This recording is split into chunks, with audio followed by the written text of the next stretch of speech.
Alhamdulillah, thank God. I have been blessed by Allah with the gift of Islam since 2006. When I was asked to write about the path I took and as Allah blessed me, I was hesitant.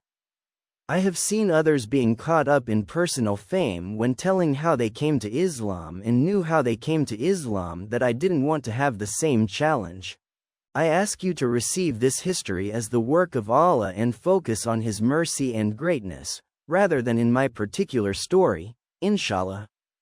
No one comes to Islam without the mercy of Allah, and it is His work and not that of the reverted that it really matters. I was born in a Roman Catholic family in New York City. I had a Roman Catholic mother and a father Presbyterian who converted to Catholicism to marry. We used to go to church on Sundays and went through catechism, First Communion and, finally, confirmation within the Roman Catholic Church. When I was young I started to feel the call of Allah. This call I interpreted as a call to the priesthood Roman Catholic and told my mother so. She, satisfied with this, took me to meet the priest at your local parish. Happy or unfortunately, this particular priest was not happy with his vocation and I was not happy with his vocation. He advised staying away from the priesthood. That bothered me, and to this day I don't know how things would have been different if his response had been more positive. From that point on, initial departure from the call of Allah and on account of my foolishness and my as a teenager, I went to the opposite side. My family separated when I was 7 years and I suffered from the loss of my father, who was not present after the divorce. At the age of 15, I began to be more interested in nightclubs and parties than in the Lord of the universe. I dreamed of becoming a lawyer, then a politician with a Manhattan penthouse to be able to attend a high-profile party with style. After graduating with honors in high school, I went to university for a short time. Because of my own distorted focus, I left the university and went to Arizona, where I continue to live until now, instead of getting my degree. That's something that I regretted to this day. Once in Arizona, my situation went from bad to worse. I got involved with a much worse group than the one I had at home and started to use drugs. Because of my lack of education, I worked in jobs that were little and continued to spend my time on drugs, promiscuity and clubs. During that time, I had my first encounter with a Muslim.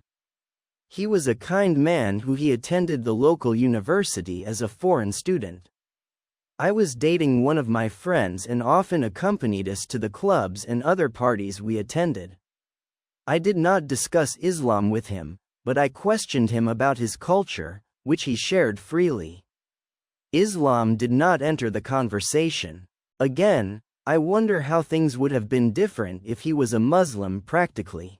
My bad style life continued for a few years and I will not explain this in detail.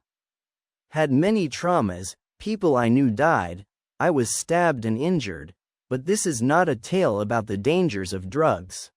I only mention that to affirm that no matter where you are, Allah can bring you back, inshallah. I'll move forward to when I'm drug-free. Part of the process of liberation from drugs and narcotics is to establish a relationship with a higher power. For most this it is God and/or other expressions of divinity. I had long lost my connection with Allah and thus I went in search of my highest power. Unfortunately, I did not find the truth at first. Instead, I went to the Hinduism, which had an appeal to me because of its explanation of suffering through which he had passed. I got involved completely and even changed my name to a Hindu name. It was enough to keep me away from drugs and take my life in a more positive direction, for which I am grateful. Finally, however, I began to feel the pull again of Allah. This began to show me that for me Hinduism was not the true path. Allah continued to I was asked to sting myself until I left Hinduism and started to return to Christianity. I approached the Roman Catholic Church to become a priest, since I thought I was a priest. That this is what Allah was calling me to, and I was offered education and stationed in a monastery in New Mexico. At that time my family, mother, brother and sister, had moved to Arizona and I had many friends. Needless to say, that wasn't ready yet. Instead, I found a Catholic church independent in that I was able to study in his seminar program from home, being ordained and assigned to where he was already living. This Catholic church also appealed to my liberal ideals that I had developed over time. Throughout my difficult years, I attended its seminar program, and in 2005 I was ordained a priest. My first ministry in my new role was interfaith relations. My assignment went to visit and learn about the different religious traditions in the region Phoenix metropolitan area and share with them an interfaith message of peace and understanding of my church. Most of I had already studied and known Christian traditions. I improved on the Judaism and other religions of the Far East. It was what is known as worker priest, which means that he had a job and, at the same time, I was doing my ministry. I had changed my job in a corporation American for a behavioral health agency. My post was at same street as a mosque. I thought this was my chance to learn about Islam for my interfaith relations. I went to the mosque and found some very nice brothers who directed me to the mosque in Tempe, Arizona. I also started to read about Islam independently and was surprised at how much I was touched by what he was reading. Allah had me now, but I didn't know it yet thereof. I went to the mosque in Tempe and found a wonderful teacher in the form of Ahmad al-Akoam. Brother al-Akoam, who is the regional director of the American Muslim Society, had an introduction to Islam class open to people of all faiths I started to attend. While attending this class, I began to see that Islam was the truth. Shortly thereafter I took my Shahada at the mosque in Tempe with the Sheikh Ahmed Shkarat. Both Brother al-Akoam and Sheikh Shkirat are great men, and without them I would not have felt so comfortable coming to the Islam. I resigned from the church and have been a Muslim ever since, alhamdulillah. My life has changed significantly for the better since I embraced Islam. Initially my family was sad that I had left the priesthood and did not understand, and even feared, Islam. But how my way of interacting with them has changed, based on in my growing happiness and my commitment to adhere to the Quran and Sunnah, they saw it as a good thing. Brother al-Akoam, I knew that the first year is always the hardest for the revert. Towards minimized stress, made sure that I was included in several community activities, and I met many good practicing brothers.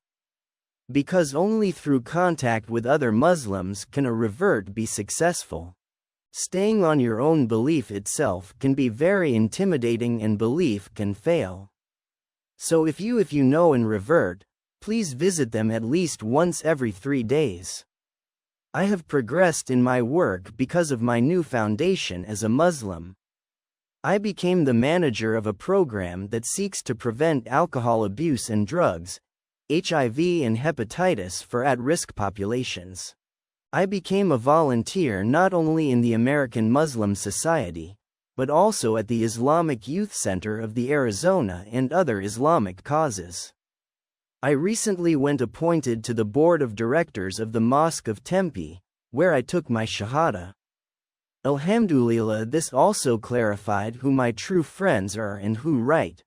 I have fewer non-Muslim friends now, since I cannot participate in the activities that they have chosen to do. Have fun, but I developed valuable friendships with Muslim brothers, better than anything in the past. Inshallah, if Allah chooses, I would like to study fiqh to advance the cause of Islam and benefit the ummah I love. All of this was through the grace of Allah, and only the mistakes are mine.